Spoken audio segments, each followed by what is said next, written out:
बांग्लादेश से जो खबर आई, दिल्ली ब्लास्ट में जो आपने देखा, ये आप जो देख रहे हैं पाकिस्तान में भी होते हुए, वो असल में सब कुछ कट्टरता की वजह से है। और एक बात आपको ये बता दूं, ये कट्टरता दीनी नहीं, मजहबी नहीं है। ये मैं क्यों कह रहा हूं आगे आपको बताऊंगा। ये कट्टरता दीन और मजहब के नाम पर एक भ्रम फैलाई जाती है और किस तरीके से इससे कुछ लोगों की दुकानदारी चल रही है, आज यही आड़ी में आपको समझाने की कोशिश होगी। पहले ये खबर देख लीजिए। बांग्लादेश की पूर्व पीएम शेख हसीना को सजाए मौत। ढाका के इंटरनेशनल क्राइम ट्रिब्यूनल ने हसीना को दोषी माना। आईसीटी इंटरनेशनल क्राइम्स ट्रिब्यूनल, सुनने में आपको लग रहा होगा ये कोई अंतर्राष्ट्रीय कोर्ट है, लेकिन ऐसा है नहीं। मानवता के खिलाफ अपराध मामले में सजा का ऐलान। हत्या के लिए उकसाने और हत्या का आदेश देने में दोषी। हत्या के लिए उकसाया, शेख हसीना ने हत्या के लिए आदेश दिया, यह आरोप लगाकर उनको दोषी ठहराया गया और दोषी ठहराते हुए उनको मौत की सजा सुना दी गई। इंटरनेशनल क्राइम्स ट्रिब्यूनल इस कोर्ट को नाम दिया गया है। सुनने में आपको लगता है जैसे कोई अंतर्राष्ट्रीय एंटिटी होगी, ऐसा नहीं है। ये एक डोमेस्टिक कोर्ट है जिसको अंतर्राष्ट्रीय किस्म का नाम दिया गया है। ये भी क्यों किया गया है वो भी आपको समझाऊंगा, लेकिन ये कैसे अचानक वो बांग्लादेश जो पाकिस्तान की तड़प से आजाद होने के लिए छटपटा रहा था, जिसमें भारत ने उसकी मदद की थी, वो अचानक फिर से पाकिस्तान की गोद में बैठने के लिए बेताब क्यों है? और क्यों पाकिस्तान के इशारे पर वहां तमाम चीजें हो रही हैं? अब बांग्लादेश का मुस्तकबिल क्या है और भारत के लिए इस मुस्तकबिल में किस तरह के इशारे छिपे हुए हैं, क्योंकि वो हमारा पड़ोसी है। इधर पाकिस्तान उधर बांग्लादेश, भारत के लिए चिंता का कैसा सबब है ये भी आपको बताऊंगा। शेख हसीना, उनकी पॉलिटिक्स, उनकी पार्टी क्या समाप्त? क्या बंग बंधु के संदर्भ में जो व्यक्ति अपने देश का हीरो रहा हो, क्या वो वहां का सबसे बड़ा विलेन है? ये भी समझेंगे। दिल्ली ब्लास्ट से जुड़े कुछ नए अपडेट्स आए, वो आपके सामने रखूंगा। लेकिन आइए जरा पहले ये समझते हैं अड़ी में बहुत जल्दी से कि ये कट्टरता जिसका जिक्र हम कर रहे हैं, ये कैसे जिम्मेदार है इन तमाम परिस्थितियों के लिए। आप बांग्लादेश में जो होता हुआ देख रहे हैं, पाकिस्तान में गाहे बगाहे, वहां पर अंदर भी जो होता हुआ आप देखते हैं। हालांकि इतने दिनों तक स्टेट टूल के तौर पर, स्टेट पॉलिसी के तौर पर पाकिस्तान ने आतंकवाद को इस्तेमाल किया है कि अब वो आतंकवाद का शिकार होने का रोना नहीं रो सकता। जब तुमने धंधा ही ये किया है, कोयले की दलाली की है, हाथ काले हुए हैं, तो हाथ काले होने के लिए रो कैसे सकते हो?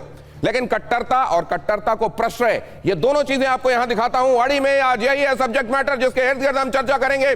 सबसे पहले देखिए अड़ी में कट्टरता, ये कट्टरता जो बांग्लादेश में भी दिखाई देती है, ये कट्टरता जो पाकिस्तान ने जिस तरीके से अपने गुर्गों के जरिए भारत में ब्लास्ट कराया उसमें भी दिखाई देती है। और ये कट्टरता दिखाई देती है वहां भी जब ये कट्टरता एक न्यूसेंस वैल्यू बन जाती है इस मुल्क की, और वो इससे कभी तौबा नहीं करना चाहता।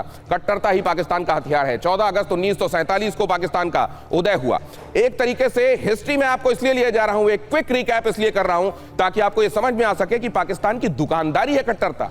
अगर वो कट्टरता का शटर डाउन कर देगा, उसकी दुकान बंद हो जाएगी। देखिए जरा 1949 में ऑब्जेक्टिव्स रेजोल्यूशन से धार्मिक शासन का बीज बोया गया। धार्मिक शासन, धार्मिक आधार पर, धर्म का, मजहब का, दीन का केवल पर्दा है। ना तो इसमें धर्म है, ना मजहब है, ना दीन है, सिर्फ कट्टरता है, क्योंकि कट्टरता की दुकान चलती है यहां। 1977 के बाद जनरल जियाउल हक ने सरकारी नीतियों का इस्लामीकरण किया। बहुत क्विकली दिखाइए इसको जरा। आईएसआई ने भारत के खिलाफ लश्कर, जैश जैसे प्रॉक्सी संगठन बनाए और उन्होंने फिर आतंकवाद को फैलाना शुरू किया। सत्ता के लिए एंटी इंडिया सेंटीमेंट बनाए रखने के लिए कट्टरता को बढ़ावा दिया गया। पाकिस्तान का वजूद ही, उसकी बुनियाद ही एंटी इंडिया सेंटीमेंट पर है, इसलिए उसको बनाए रखने के लिए, उसको बचाए रखने के लिए कट्टरता को लगातार बढ़ावा दिया गया। तालिबान के कट्टरपंथ को पाकिस्तान ने जमकर समर्थन दिया। कट्टरता को लगातार कहीं भी दिखाई दिया, अपने यहां तो पनपाया ही, कहीं और दिखाई दिया तो उसको भी हवा दिया। पाकिस्तान के अत्याचार से पीड़ित टीटीपी ने कट्टरता को ही हथियार बनाया। और अब टीटीपी से ये रोना भी कि टीटीपी हमारे ऊपर जुल्म कर रहा है। तुमने जो सिखाया, तुमने दूसरों पर पत्थर फेंके, कुछ हाथों ने जो तब तक पत्थर नहीं पकड़ रहे थे उन्होंने भी पत्थर पकड़ना सीख गया। अब किस बात का रोना? जीटीआई की लिस्ट में आज सबसे ज्यादा आतंकी पाकिस्तान में ही हैं। ये एक टेररिज्म इंडेक्स है पूरी दुनिया में जो ये देखता है कि असल में टेररिज्म कहां कितना पनप रहा है और उसके लिए जिम्मेदार फैक्टर्स कौन से हैं।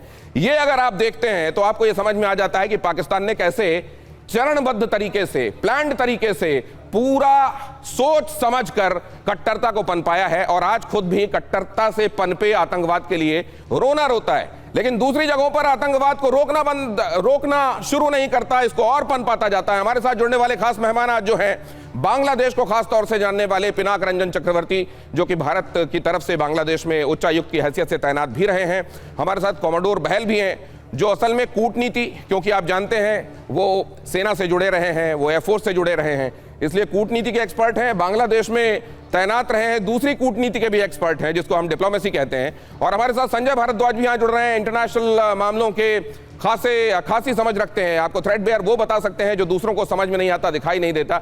और इसके अलावा मजहरुल इस्लाम खान वरिष्ठ पत्रकार हमारे साथ जुड़ रहे हैं बांग्लादेश से। सबसे पहले तो बांग्लादेश से मजहरुल साहब आपसे ही समझना चाहता हूं, ये जो सब चल रहा है, बहुत कुछ आंखों ने देखा, कानों ने सुना, जो नहीं सुनाई दिखाई दे रहा है लेकिन इंपॉर्टेंट है एक पत्रकार की हैसियत से, बहुत जल्दी से हमारे दर्शकों को बताइए।